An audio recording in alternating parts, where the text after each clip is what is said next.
On va écouter ce que Dieu a à nous dire aujourd'hui encore. Amen. Surtout que c'est la fin du séminaire de tout ce que nous avons reçu comme enseignement ces temps-ci. Alléluia. La Bible nous dit que la fin de tout ce vaut mieux que son commencement. Aujourd'hui, on va déguster avec plein dents. On va manger la parole. On va être édifié, on va être éduqué. Alléluia. Donc que le nom du Seigneur soit glorifié. Nous acclamons le Seigneur pour la vie de sa servante.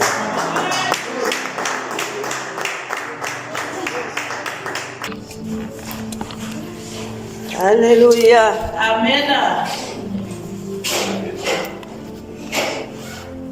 Alléluia. Alléluia.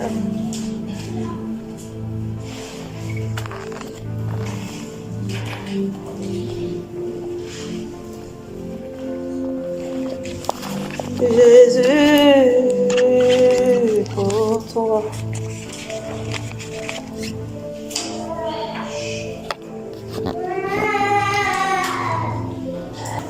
Glorieux, glorieux Père. Gloire te soit donnée, ô Dieu, pour ce privilège qui est d'être dans ta présence, Papa, rassemblés en ton nom. Nous avons la ferme assurance que tu es présent. Seigneur, agrée, Père éternel, notre présence. Agrée, ô Père éternel, ce temps que nous venons passer au-devant de toi. Ô Père, nous te sommes tellement reconnaissants, Papa, d'avoir été choisi par toi et attiré à Christ, comme le dit la parole. Et nous sommes dans la joie, comme disait ta servante tout à l'heure, Papa, de continuer d'être nourris à ta table, ô Père éternel. Remplis-nous de toi, encore et encore, ô Dieu de gloire. Merci pour ce que tu as prévu en cette saison, de nous conduire, Papa Seigneur, dans les boulevards de tes alliances, parce que ça permet de te connaître davantage et de découvrir, ô Père éternel, Seigneur, quelle est notre alliance. Alléluia. Gloire, gloire te soit donnée. Béni soit ton Saint-Nom en toutes choses. En notre Seigneur Jésus qui a tout payé pour nous et qui nous donne l'opportunité dans ta grâce de t'appeler Abba Père. Gloire te soit donnée. Merci, merci Jésus. Merci pour ta prière au Père pour nous envoyer le Saint-Esprit afin que nous ne soyons point seuls. Afin que ce même esprit, alléluia, qui t'a ressuscité des morts, vienne en nous, nous enseigne, nous console, nous équipe et nous fasse marcher dans tes voies. Nous fait demeurer dans l'agréabilité du Père. Nous maintient en alignement à ton trône. Oh Dieu de gloire, merci. Esprit de Dieu, remplis le temple que nous sommes. Fais ton œuvre, je te supplie encore aujourd'hui. Sans toi, comme disait Paul, nous ne sommes que des cymbales qui résonnent. Mais nous voulons être pas oisifs avec toi, mais dans la productivité qui glorifie notre Seigneur Jésus. Comme j'ai l'habitude de le dire, tu m'as fait travailler, mais toi-même, ô Esprit de Dieu, libère à ton peuple ce que tu prends en Christ notre Seigneur pour nous édifier au nom de Jésus. J'en appelle à ton esprit de clarté, de révélation, de vérité au nom de Jésus. Que tout ce qui est confusion et erreur s'éloigne de nous en ce matin, au nom puissant de Jésus.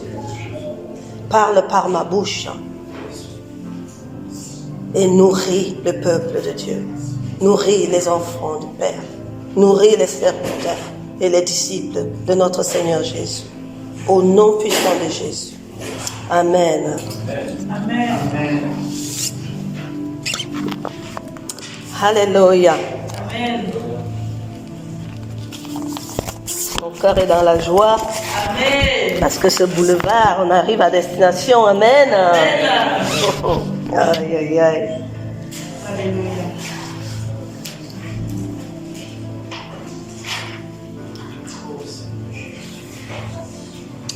Nous sommes dans le parcours de l'Alliance divine de guérison.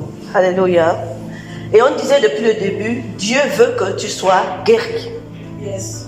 Nous avons parcouru, on a vu la volonté de Dieu, on a vu ses dispositions, on a compris c'était quoi la Pâque de l'Éternel. Et on a compris c'était quoi Jésus la Pâque, alléluia. Et il nous a fait rentrer dans la possession de notre rédemption, dans la possession de notre justification. Alléluia. Amen. Et nous avons vu aussi les armes qui nous étaient mises à notre disposition et leur maniement pour pouvoir rentrer en possession de la guérison. Alléluia. De cette alliance de guérison. Amen. Nous avons vu que ce n'était pas Dieu, notre adversaire, ni même dans ce cas notre direct interlocuteur, parce que lui il a mis en place toutes les dispositions. Alléluia. La maladie ne vient point de Dieu. Dieu veut que nous soyons guéris, et nous savons que la maladie vient de l'ennemi. Amen. Nous savons que la maladie c'est une agression, c'est une corruption, et ça vient de l'ennemi. Et la guérison c'est un droit, c'est un héritage qui nous est mis à disposition par l'Éternel, en Jésus-Christ notre Seigneur et notre Roi. Alléluia. Et il s'agit pour nous de transformer une situation de maladie en une situation de guérison. Amen. Et nous avons compris, nous avons vu qu'il y avait une attitude à adopter, il y avait des armes à apprendre à manipuler, des armes à apprendre à manipuler. Et que pour rendre ces armes performantes, on avait besoin de deux choses fondamentales. Alléluia. Le Saint-Esprit et la puissance de Dieu et notre foi. Alléluia. Le Saint-Esprit, c'est pas nous. On nous l'a donné. C'est un don, gift, prends, cadeau. Alléluia. Et c'est lui qui est puissant là-dedans. Et c'est nous qui devons savoir comment coopérer avec lui pour pouvoir prendre ce qu'il est en train de libérer pour nous. Et nous l'avons vu dimanche dernier. Alléluia. Gloire à Dieu. Et nous avons pu comprendre en étudiant dimanche dernier que dans cette coopération avec le Saint-Esprit, il fallait un conducteur pour conduire l'énergie qu'il dégage en nous et là où nous voulons. Alléluia. Et que ce conducteur était notre foi. Amen. Donc aujourd'hui, nous allons vous essayer de comprendre c'est quoi la foi. Et comme la foi, c'est nous qui devons l'exprimer, la manifester, nous devons apprendre à la comprendre, à savoir c'est quoi cette foi et comment est-ce que nous pouvons la rendre vraiment ferme à nous, la rendre possessive. Amen. Gloire à Dieu. Pour commencer ce message, nous parlons de foi. Je vais commencer par une petite histoire de quelqu'un. Une petite histoire. Dans le témoignage d'un homme de Dieu qu'on appelait John D. Lake, John Graham Lake, ses congénères de son époque, dans les années, il est né en 1800, la fin de l'année 1800, il est mort en 1935, etc. Et ses congénères l'ont appelé l'apôtre de la foi. Alors moi je prends son exemple, parce que quand si on appelle quelqu'un l'apôtre de la foi, c'est que c'est quelqu'un qui manifestait une foi que nous pouvons prendre en exemple. Amen. Amen. Il faisait partie de la mouvance des premiers pentecôtistes, c'est-à-dire de ceux qui avaient choisi de marcher, de croire que le Saint-Esprit était encore là, vivant, et qu'il pouvait encore habiter les chrétiens pour les rendre capables d'opérer. Amen. Donc dans cette mouvance du pentecôtisme, il marchait dans une foi opérationnelle. Amen. Et il estimait que l'Esprit de Dieu étant en eux, il pouvait agir comme Christ. Ce qui est une réalité puisque la parole de Dieu nous le dit. Amen. Et son ministère était plein vraiment que de ça. Il a créé les chambres de guérison particulièrement où des personnes venaient et vraiment passaient un temps avec lui pour qu'il les amène à posséder leur guérison divine. Il a créé des écoles où il formait des croyances qui étaient, il a appelé les techniciens de la guérison, parce qu'il dit tout s'apprend dans la parole de Dieu. Et moi je suis d'accord avec lui. La Bible ça s'apprend, la parole de Dieu ça s'apprend. Tout ne vient pas juste comme ça. Si tu ne mets pas un pas, le Saint-Esprit ne peut pas upgrader cela en toi. Alléluia. Voilà. Mais ce qui m'intéressait dans John D. Lake, c'est qu'il disait une chose. Il disait que lui, il a reçu la révélation. La révélation qu'il a vraiment boosté, c'est qu'il a reçu la révélation que Dieu est dans l'homme. Et oui, Dieu dans l'homme. Lui dit qu'il vit avec cette révélation-là en lui. Dieu est en lui. Si Dieu est en lui, qu'est-ce qui peut lui être? Impossible. Yes. Amen. Il a dit Dieu est en lui et que Jésus, le guérisseur, lui a été révélé au travers de la parole. Alors il prend ça et avec ça qu'il œuvre. Amen. Donc moi je dis, je suis d'accord avec Dieu en l'homme. Jésus-Christ nous dit, je frappe, je ouvre, j'entre et le Père avec. Amen. Donc il n'y a pas, ça ne se discute pas. Alléluia.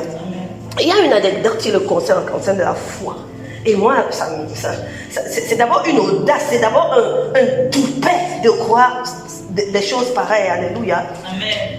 Quand il a fait un ministère en Afrique, et lors d'une peste, au cours d'une peste bubonique, c'est une maladie qui est vachement contagieuse et mortelle. Et à des années 1800, on ne guérissait pas. Aujourd'hui, on n'avait pas les médicaments qu'on avait aujourd'hui.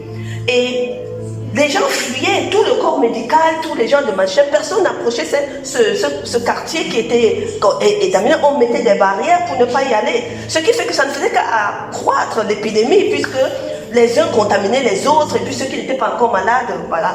Donc il fallait dégager les morts des vivants, il fallait leur faire une fosse. Et lui, il avait commencé son ministère un peu quelque temps avant. Il a pris quelques-uns de ses des disciples de Christ qui étaient avec lui, et ils sont allés se porter volontaires. Et on lui disait, mais monsieur Leg, vraiment, vous savez, vous avez que c'est contagieux et tout, vous ne pouvez pas y aller et tout.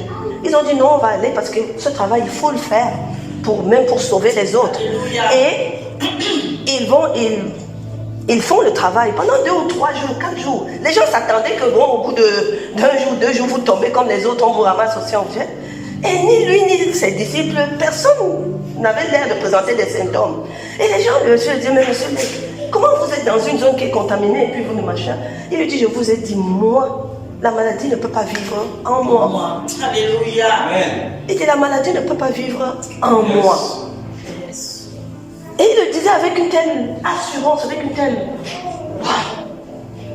qu'il a été mis à défi par les techniciens de labo du corps médical. Il dit, monsieur, écoutez, dit que la maladie ne peut pas vivre en vous, on ne va pas. Il leur a proposé une expérience. Il a dit, écoutez, prenez une souche malade.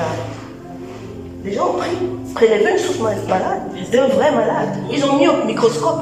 Tout le monde a regardé. On voit qu'il y avait des germes qui se baladaient. Il a dit, mettez dans ma main. On a mis dans sa main. Il a fermé la main. Quelques minutes. Il a ouvert, on a prélevé, on a mis au microscope. Il n'y a rien. Plus rien. Plus rien. Voilà ce qu'il déclare. C'est la loi de l'esprit de vie en Jésus-Christ qui agit en moi. Yes. Amen. Amen. Je pense que tant que je garde mon âme en contact avec le Dieu vivant, Amen. ce qui signifie que son esprit coule dans mon âme et mon corps, aucun germe ne pourra jamais s'introduire en moi parce que l'esprit de Dieu le tuera. Amen. Yes. Que quelqu'un ait suffisamment de foi pour penser que le sang de Christ qui coule dans nos veines, la pensée que nous avons de Dieu, que Dieu habite en nous, Yes. suffit pour faire fuir. Amen. Alléluia. La parole de Dieu nous dit que la foi, c'est un bouclier qui est pour éteindre les traits enflammés de l'ennemi. Yes. Amen. Donc voilà, John nous dit, moi j'ai pris cet exemple parce que un apôtre de la foi, il faut le dire, les gens portent le nom de ce qu'ils manifestent. Alléluia. Gloire à Dieu. J'aimerais avoir une foi vraiment convaincue comme ça. Amen.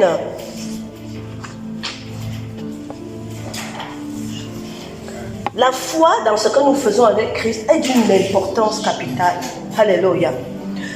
Dans Hébreu, il est dit, or sans la foi, il est impossible d'être agréable à Dieu. Amen.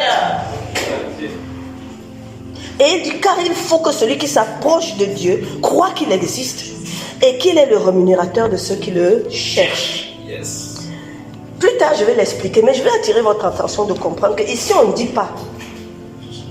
Il a dit, sans la foi, il est impossible de plaire à Dieu. Yes. Mais après, il dit, car celui qui s'approche de Dieu, on ne dit pas doit avoir la foi, on dit qu'il croit. Amen. Nous allons voir la nuance qu'il y a dedans. Alléluia. Il dit, c'est par la grâce que vous êtes sauvés, hein, et par le moyen de votre foi. Donc tu ne peux pas, le salut est libéré, mais tu ne peux pas y avoir accès. Tu ne peux pas avoir accès au salut si tu n'as pas la foi. Yes. Amen. Pour moi, il y a une nuance. On dit, si tu confesses le nom de Christ, si tu crois dans ton cœur, tu es sauvé. Yes. Mais ce salut-là, tu ne peux pas consommer ça si tu n'as pas la foi. Amen. Amen. Donc, quelque part, il faut que nous le comprenions. Et il dit, car vous êtes les fils de Dieu par la foi en Jésus-Christ.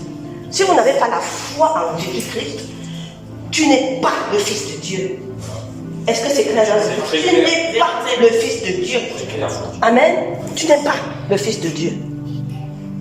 Et ça, c'est des choses qui doivent nous faire réfléchir pour ne pas manger les choses à moitié. Dans Romains 10, quand la parole que l'on nous donne pour confesser,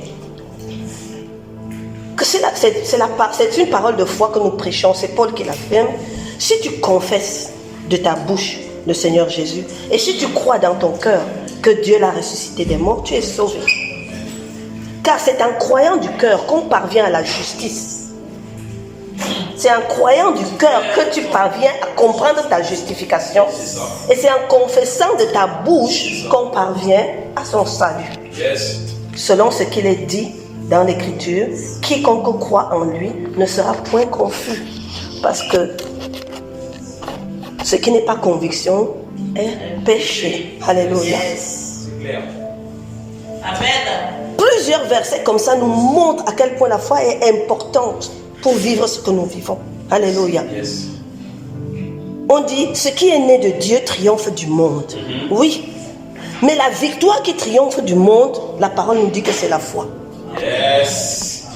En Christ, nous triomphons du monde. Yes. Ce qui est né de Dieu triomphe du monde. C'est une affirmation, c'est une vérité de la parole de Dieu. Yes. Mais pour que ce soit vrai dans ton cas, dans mon cas, dans mon cas, il faut que nous ayons la foi. Alléluia. Amen. Amen. Amen. Donc la foi, c'est quelque chose pour l'enfant de Dieu qui est fondamental à travailler. Amen. Vraiment à travailler. Nous savons qu'à plusieurs reprises, dans des situations, Dieu a dit, ta foi t'a sauvé. Pas. Ta foi t'a sauvé. Yes. Hein? Ça veut dire, à la limite, non, c'est pas moi, je ne me suis pas tourné, je n'ai pas fait. Non, ta foi t'a sauvé. Voilà. Tu es venu arracher ça par ta foi. Voilà. On expliquait ça avec le Saint-Esprit l'autre jour. Pour la femme à la perte de sang, c'est un exemple patent d'une démarche personnelle. Amen. Yes. Elle a construit sa foi, bâti sa foi, raffermi sa foi. Elle a osé, elle a posé l'acte, elle a... Paf. Yes. Jésus s'est trouvé. C'est comme si elle atteint un vol. Parce que Jésus a dit, j'ai senti une puissance me quitter. Comme si arracher quelque chose. Yes. Alléluia. Yes. Il dit, non, trouve ta face, ta gueule. Yes. Va avec ta part. Amen. C'est comme ça que nous devons marcher dans le Yes. salut. Alléluia. Amen. C'est à notre disposition, c'est vrai, mais il faut que nous allions le chercher. Mais qu'est-ce que la foi? C'est un thème qui est assez vraiment. Mais on va essayer, avec les versets, de progresser pour savoir en fait ce qu'il faut que nous bâtissons en nous pour que cette foi-là soit manifeste. Même si nous n'arrivons pas à donner une définition ferme, de dire que la foi c'est ceci, sachons comment est-ce qu'on la construit en nous. Sachons comment est-ce qu'on la fixe en nous. Alléluia. Paul dit dans le livre de Hébreux 11, à son verset 1, « Or la foi est une ferme assurance des choses qu'on espère et une démonstration de celles qu'on ne voit pas. » Quand on dit qu'est-ce que la foi, beaucoup de gens récitent ce verset. Mais on leur dit, bon, ok, ça t'apporte alors quoi? Ça t'augmente toi. Tu sais alors que, bon, maintenant, c'est quoi? Il s'agit de quoi? Quand moi je vois une phrase qui commence par or, je me dis, il y a un rattachement. Or quoi? Qu'est-ce qu'il a d'abord dit avant? Donc on repart dans Hébreux 10 et on lit. Hébreux 10 c'est un chapitre dont le contexte est de dire, il parlait aux apôtres en disant, oui je vois Le prix que vous avez payé depuis que nous avons commencé, les tribulations pour la première église, les premiers apôtres là, le fait que vous avez donné vos biens, mis ensemble, vous vous êtes sacrifiés, vous êtes libérés de tout ça là pour que l'église vive, etc., etc. Je comprends toute cette turpitude. Mais après, il leur donne un conseil. Il dit, au vu de tout ça, et il commence à aller au verset 10-35, n'abandonnez pas votre assurance. C'est-à-dire, quand vous avez commencé, vous étiez assuré de quelque chose. Vous croyez en Jésus, vous croyez en Christ, et vous marchez avec lui. Amen. Il leur dit, n'abandonnez donc pas votre assurance, à laquelle sont attachées une grande rémunération. Amen.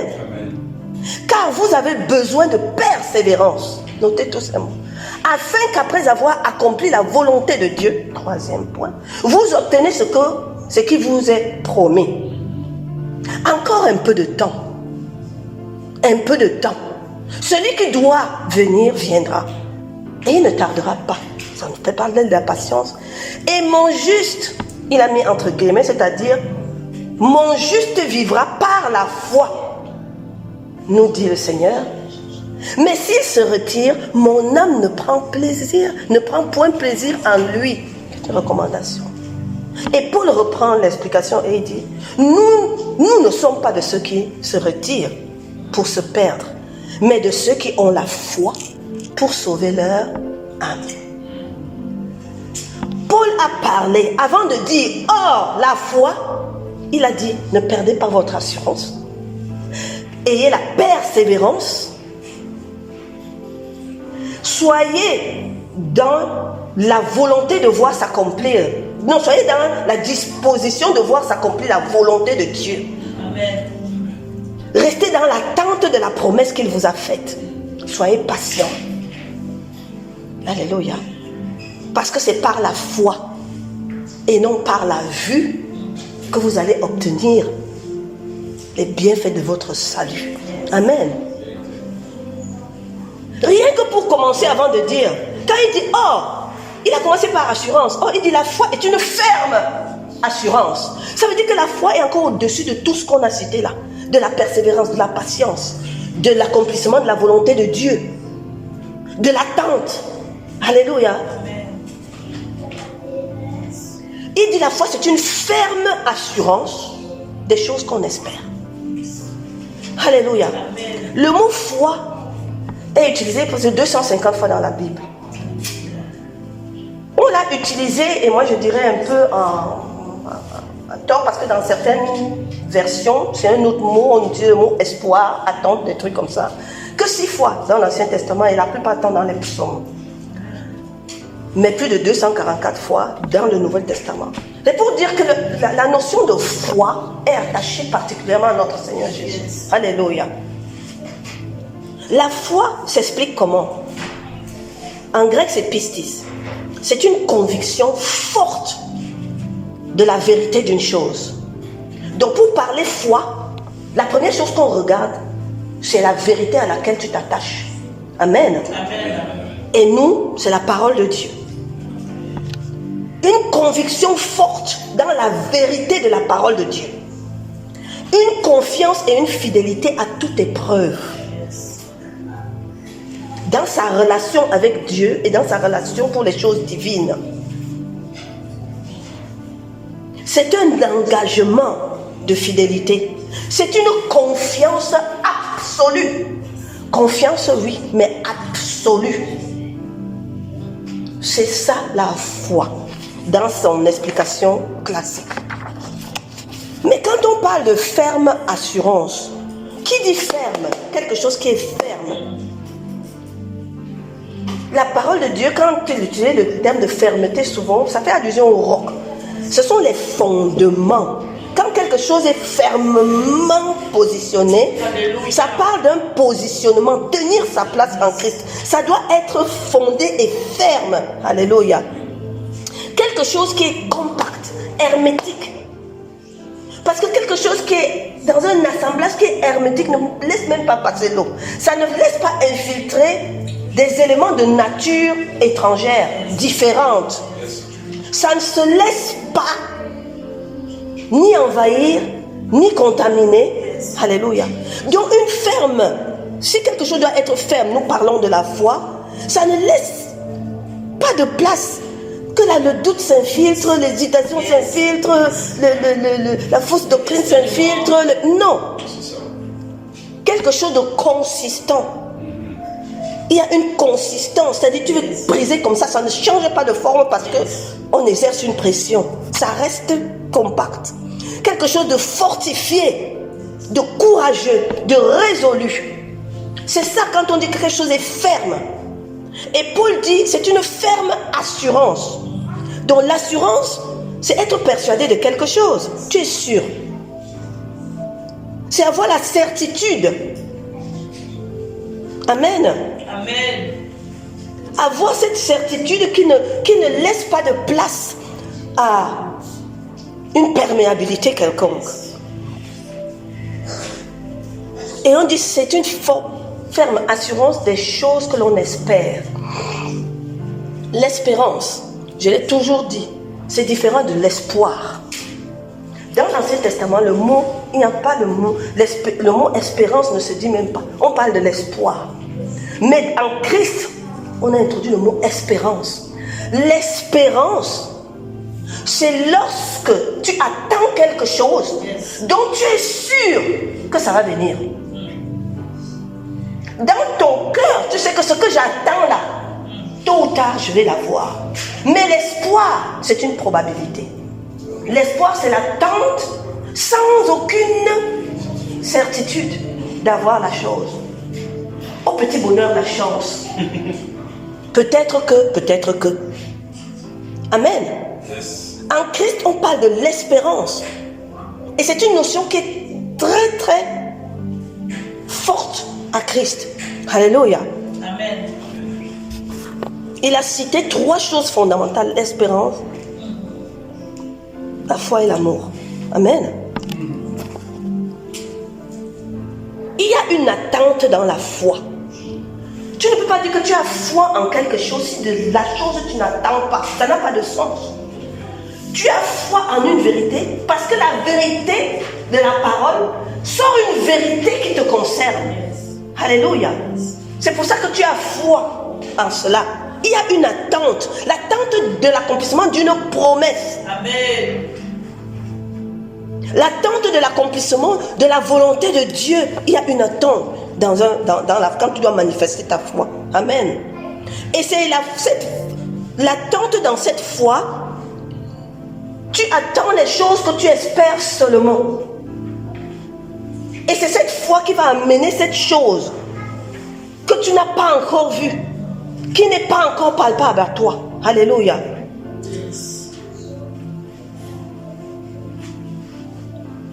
Et ça demande que tu sois patient. Ça peut être instantané, comme ça peut prendre du temps. Depuis les apôtres et les disciples, Jésus a dit, comme si c'était demain, je reviens. Amen. Jusqu'aujourd'hui, ceux qui sont dans la foi l'attendent avec une ferme assurance qu'il vient. Oui ou non? Il y en a, je suis sûr, qui sont déjà découragés. Qui en moi ont dit,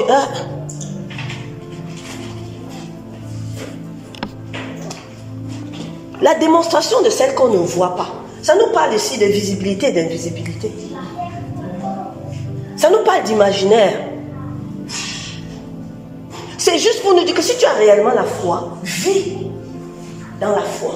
Ne vis pas avec tes yeux. Ceux qui ont la foi vivront par la foi et non par la vue. Et non par leur ressenti. Et non par les choses qui les entourent. Démontre au quotidien, même si tu ne les vois pas. Parce que même Dieu, nous l'adorons, mais nous ne le voyons pas physiquement. Moi, mon Dieu, je sais qu'il est là parce qu'il m'a dit dans sa parole qu'il est là. Et si je crois en sa parole, je crois qu'il est là. Amen. Je n'ai pas besoin de ressentir un chatouillis quelconque. Je sais qu'il est là. Amen. Yes. Parce que je m'attache à la vérité, à libérer. Et non à ce que moi je vais ressentir. dit qu'il me donne. Et je sais qu'il me donne. C'est tout. Yes. Je ne veux même pas commencer à dire comment il va donner, c'était quand, comment, ou depuis là je n'ai pas vu, est-ce que... Non. Fermeté. Yes. Tu rends compact pour que rien ne s'infiltre. Yes. Ça s'attache à la vérité, la parole. Et si tu es dans la démonstration, matérialise cela. Imagine. Yes. Fais parler ton imaginaire. Alléluia. Deviens visionnaire dans l'esprit. Amen. Bâtis cela en toi. Et tu marcheras dans cette démonstration. Alléluia. Amen. Écoutons ce que Paul nous dit de la foi d'Abraham. Parce que si on ne comprend pas le contour de la foi, c'est qu'on a raté ce message. Je veux prendre du temps là-dessus. Il dit de la foi d'Abraham. Il la commande dans Romains 4. Il dit, selon qu'il est écrit, je t'ai établi père d'un grand nombre de nations. Il est notre Père devant celui auquel il a cru, Dieu, qui donne la vie aux morts et qui appelle les choses qui ne sont point comme si elles étaient. Alléluia. Nous sommes avec Abraham. Et Paul continue d'expliquer, espérant contre toute espérance, il crut. Yes. En sorte qu'il devint le père d'un grand nombre. S'il n'avait pas cru, il ne le serait pas. Il devient le nombre d'un grand nombre. Selon ce qui lui a été dit, telle sera ta postérité. Il continue. Il a déjà cru, non? Sans faillir dans sa foi. Il ne considéra point que son corps était déjà usé.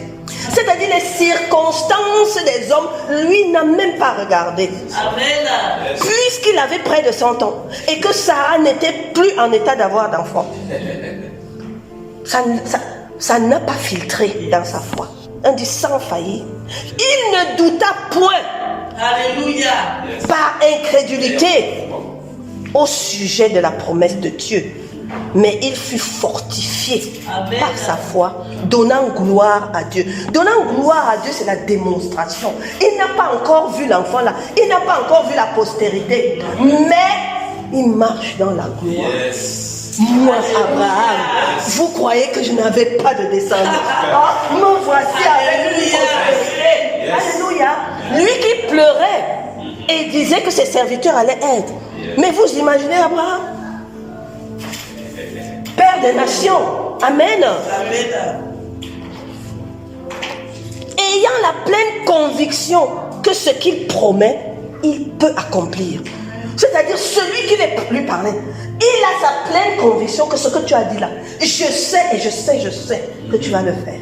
Voilà. Alléluia. Et c'est ça qui lui a été imputé à justice. Yes. C'est dans cette démarche que Dieu a dit Abraham, tu es juste. Alléluia. Yes. Amen. C'est-à-dire Abraham n'avait pas Christ. Mais quand Dieu dit dans l'Ancien Testament, quelqu'un de juste, c'est qui te justifie et te sort du lot des autres qui sont là. Tu ne marches plus selon tout ce qui arrive autour de toi, mais tu marches en Christ. Parce qu'il te fait rentrer dans la dimension de Christ. Un jour, nous aurons peut-être un message rien que sur Jésus-Christ depuis le jardin d'Éden jusqu'à maintenant, nous le verrons. Alléluia. Amen. Et il y a aussi un exemple dans la parole de Dieu, dans les messages qui sont interprétés parfois d'une façon, mais l'Esprit m'amène à comprendre que c'est la femme et le juge inique. Nous savons que c'est l'histoire d'une femme qui a un problème avec son voisin, qui veut lui prendre son bien. Amen. Amen. Et elle va devant le juge et elle réclame qu'on lui fasse justice. Mais nous sommes devant un juge qui est inique, c'est-à-dire un juge qui est corruptible, un juge qui sait déjà, nous connaissons ce genre de juge, non? Qui a déjà pris l'argent du voisin, a déjà mis dans les histoires et qui dit, ah, dis donc, dégage. Elle va. La plupart du temps, quand on parle de ce verset, on dirait, c'est pour insister sur le fait que oui, il faut déranger les gens, il faut venir tous les jours, il faut venir cogner à ta porte, tu vas tellement l'ennuyer qu'il va te donner. Sans doute.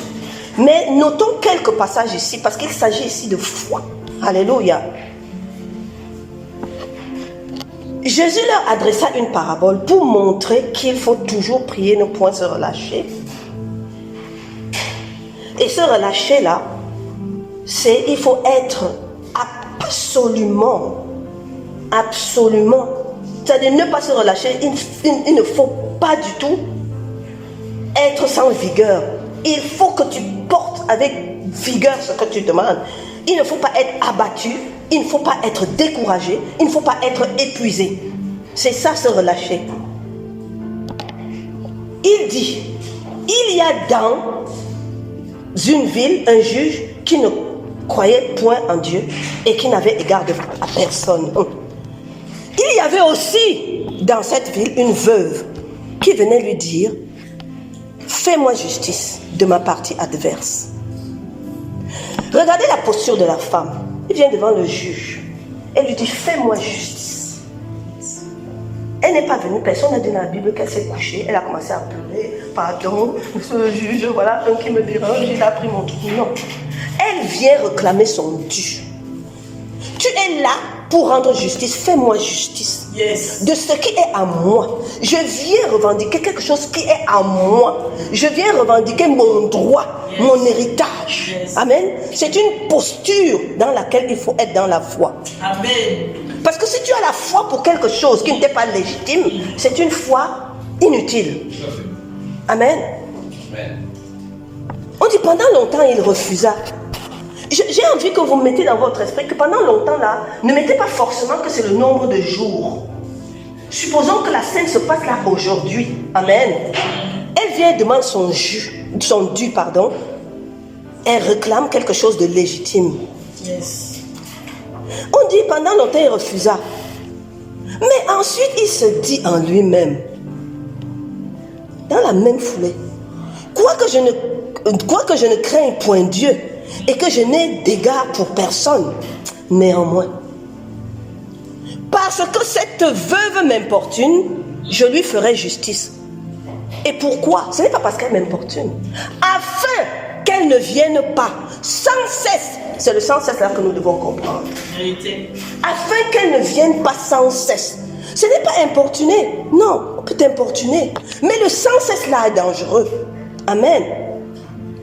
C'est ce que Paul disait quand il a défini or. Il dit sans cesse, qu'elle vienne sans fin. C'est quelque chose, si elle commence là, elle ne va plus arrêter jusqu'à ce que je lui ai donné. Sans se décourager. Il s'est dit, la femme là, je sens qu'elle va être là jusqu'à ce que je la cède. Elle n'a pas l'air de quelqu'un qui va se décourager. Elle n'a pas l'attitude de quelqu'un qui va abandonner l'affaire là. Yes. Non, elle ne se retirera pas jusqu'à ce qu'elle est tenace. Elle va me rompre la tête. Bêta, je ne commence même pas la guerre. Amen. Je ne commence même pas cette adversité. Et je lui donne ce qui est pour elle. Alléluia. La posture de la femme devant le juge unique l'a découragé. Il était escroc. Tu as fait ça avec les autres. Je réclame quelque chose de légitime. Ma foi n'abandonne pas. Ma foi ne se retire pas. Yes. Ma foi croit que c'est pour moi. Ma foi croit que c'est la volonté de Dieu que j'ai ça. Yes. Alors tu vas me donner. Il a dit, la femme là va me rompre la tête. Bêta, je finis avec elle et puis je continue mes affaires avec les autres. C'est cette foi tenace. Comme nous disait Paul, qui n'abandonne pas, qui ne se retire pas. Nous ne sommes pas de ceux qui nous retirons. Alléluia. Amen. Ayons une foi qui importune. À la fin de ce verset, Jésus dit, je vous ai raconté cette histoire. Est-ce que vous avez entendu ce que le juge a dit? Si les hommes peuvent penser comme ça, devant la foi, combien de fois notre Père qui est dans les cieux, il vous fera promptement justice. Vous n'avez même pas besoin de... Tu comprends? Si tu as une foi comme celle-là, mais la question qu'il pose, Mais quand le Fils de l'homme viendra, trouvera-t-il la foi sur cette terre? Est-ce que je trouverai des personnes qui manifestent la foi de cette femme? Est-ce que je trouverai des personnes qui sont, je sais que mon Seigneur revient? Amen.